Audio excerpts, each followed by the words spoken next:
Salud, Brajot, ¿cómo están? Bueno, les saludo y bueno, quiero hacer un estudio para lo que debería ser ya probar definitivamente la falsedad de Pablo de Tarso y de todo su ministerio, de todo lo que él realizó. ¿Por qué? Porque no fue un discípulo del Mesías, no fue un apóstol, un enviado del Mesías, y eso se comprueba por la misma palabra, la misma escritura de Hechos, escrita por Lucas, que fue su mismo discípulo, y multitud de contradicciones con lo que él mismo decía y con lo que dice el Mesías. Si tú ves algo que dice el Mesías y algo que dice Pablo de Tarso que no coinciden, obviamente si eres cristiano siempre te vas a ir por lo que dice Pablo de Tarso. Pero realmente no debería ser así, porque el Mesías es Elohim, él es el que estableció la Torá, él es el que estableció todo, y por supuesto que su palabra va a misa, entre comillas, ¿no? Es totalmente irrevocable. Vamos a ver lo que dice Hechos 9. Dice así, empieza así diciendo, Saulo respirando, bueno, Saulo dice la versión, ¿no? Shaul respirando aún amenazas y muerte contra los discípulos del Adón, vino al sumo sacerdote. Aquí ya me llama la atención una cosa muy importante. Cuando todavía tenía su nombre hebreo, perseguía y mataba a los cristianos. Y ya cuando se puso el nombre romano, cuando renegó de su etnia judía, digamos que entonces se volvió bueno, ¿no? Todo es muy, muy, muy gracioso, pero realmente el cristianismo nos lo ha enseñado todo al revés. Respirando aún amenazas y muerte contra los discípulos del Adón, vino al sumo sacerdote y le pidió cartas para las sinagogas de Damasco, a fin de que si hallase algunos hombres o mujeres de este camino, los trajese presos a Jerusalén. Es decir, que si alguien iba profesando la fe en el Mesías, Yahusha, que fuesen detenidos y fuesen encarcelados, ¿verdad? Más yendo por el camino, aconteció que al llegar a Damasco, repentinamente le rodeó un resplandor de una luz del cielo, etcétera. Bueno, hay una cosa muy importante. Nuestro Mesías nunca se impuso con luces de colores para hacer una demostración de poder para convertir a nadie. Eso es mentira. En Juan 17 leemos lo siguiente cuando él estaba orando, cuando estaba en la última cena e iba a ser entregado. Dijo, mas ruego no solamente por estos, sino también por los que han de creer en mí por la palabra de ellos, para que todos sean uno, como tú, oh Padre, en mí y yo en ti, que también sean uno en nosotros, para que el mundo crea que tú me enviaste. ¿Cómo va a creer la gente en el Mesías? Por la palabra y por la predicación de los enviados, de los talmidim. Y este señor, sin embargo, se encuentra con su persona directamente, supuestamente, y en una inmensa demostración de poder y de luces, le dice, Saulo, Saulo, ¿por qué me persigues? Duro te es dar coces contra el aguijón. Es decir, es como si le impusiera por la fuerza algo, ¿verdad? Cuando él estaba completamente convencido de estar en contra de los discípulos, ¿verdad? Y en contra de lo que era el mensaje del Mesías, de repente se le presenta y le convence sin hacer absolutamente nada, solamente asustándole. Es absurdo, pero es que además, ya lo he explicado en otros vídeos, pero las tres narraciones de las conversiones de Pablo de Tarso son completamente contradictorias entre sí. Tienes una que está en Hechos 9, que es la que estamos leyendo, luego hay otra que está en Hechos 22 y luego hay otra que está en Hechos 26. En Hechos 9 dice que Saulo y los que estaban con él no vieron nada, pero oyeron una voz. En la siguiente versión dice que los que estaban con él en verdad vieron una visión, pero no oyeron nada. O sea que en cada situación ocurre una cosa completamente opuesta, contradictoria. Y en las dos primeras supuestas conversiones, el Mesías le dice, vete a Damasco y ahí te dirán lo que tienes que hacer. Pura y simplemente, ¿verdad? Pero en la tercera le dice, porque yo te he enviado para que tú anuncies, etcétera. Es decir, todo mal, todo muy contradictorio. En las dos primeras oportunidades es muy cortito lo que dice, porque dice, el Mesías supuestamente le dice, tienes que ir a Damasco para allí que te digan lo que tienes que hacer. Pero la tercera vez estaba ante el emperador romano y tenía que enrollarse más y entonces obviamente le metió otro cuento totalmente distinto. Entonces, ¿En qué realmente se demuestra que este hombre fue falso? Bueno, en primer lugar, porque la doctrina que predicó es totalmente contradictoria con la doctrina del Mesías y de los verdaderos apóstoles, porque ellos nunca dijeron que la Torá había sido abolida. Sin embargo, Pablo de Tarso decía, porque yo no estoy sujeto a la Torá, porque la Torá es el antiguo peso de maldición, decía la, la maldición de la Torá, porque el pecado vino por la ley, etcétera. Entonces, es el único que ha cuestionado la Torá. El único absolutamente que ha cuestionado la Torá. Otra prueba, hay muchas.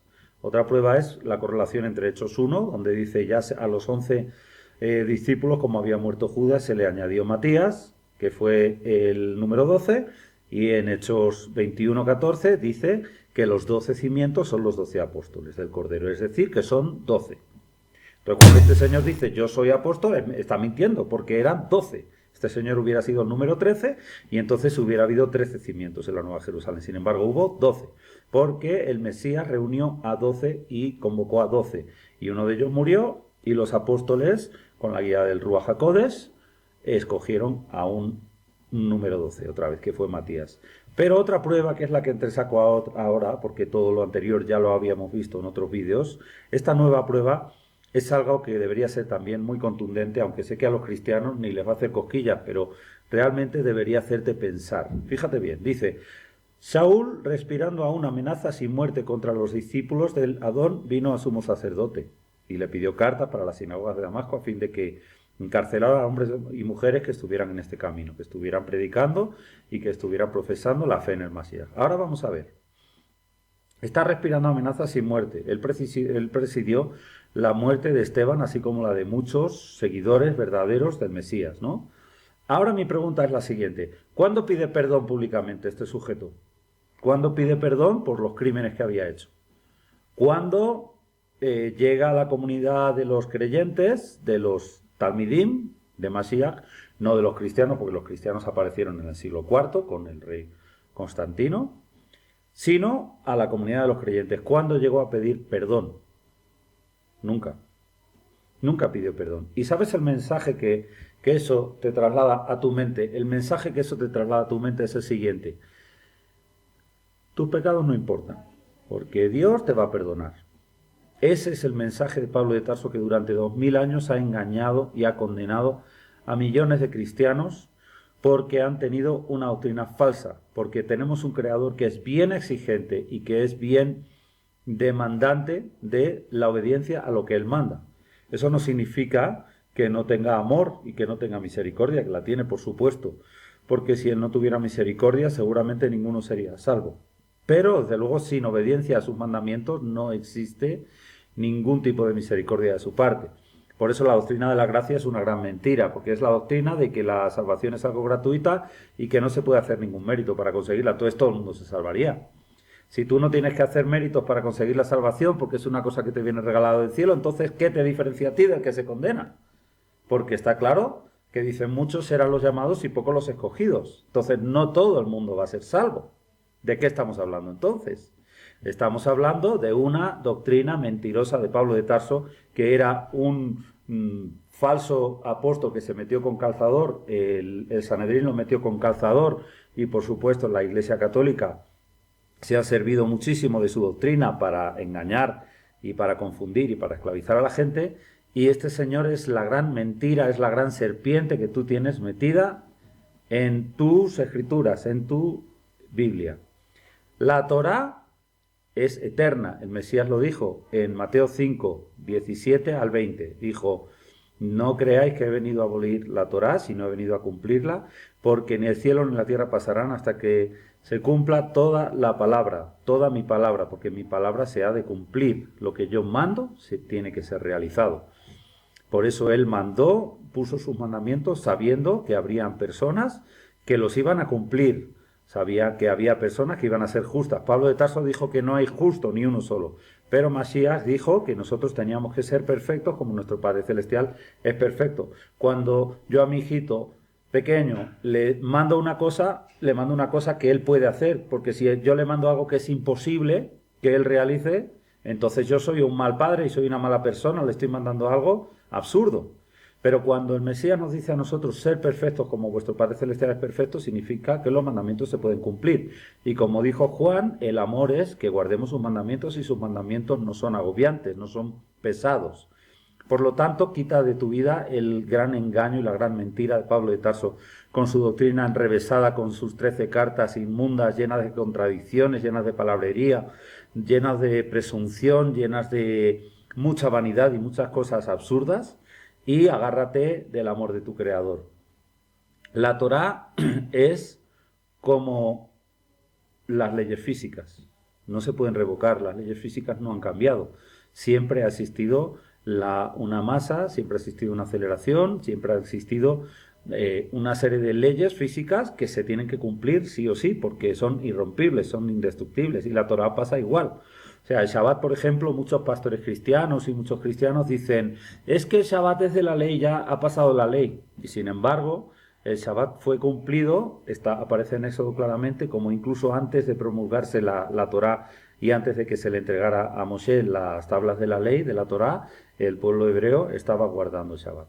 Por lo tanto, haz como ellos y obedece a tu Creador, porque Él te va a dar una vida hermosa. Y cuando quitas ese obstáculo, esa piedra de tropiezo de Pablo de Tarso, la simplicidad y la belleza de la Torá aparece de una manera maravillosa, porque nos lo han enseñado como algo bien difícil de cumplir, como algo bien enrevesado, y sin embargo es sencillo, es una forma de vida sencilla y agradable, lo único que obviamente requiere esfuerzo, requiere sacrificio y requiere disciplina de tu parte, ¿no? Pero qué trabajo o qué actividad humana no lo requiere, pero esto es mucho más importante, porque esto no te da un sueldo material, sino que te da la salvación eterna. Pues nada, mucha shalom para todos, y estamos viéndonos muy prontamente también. Shalom.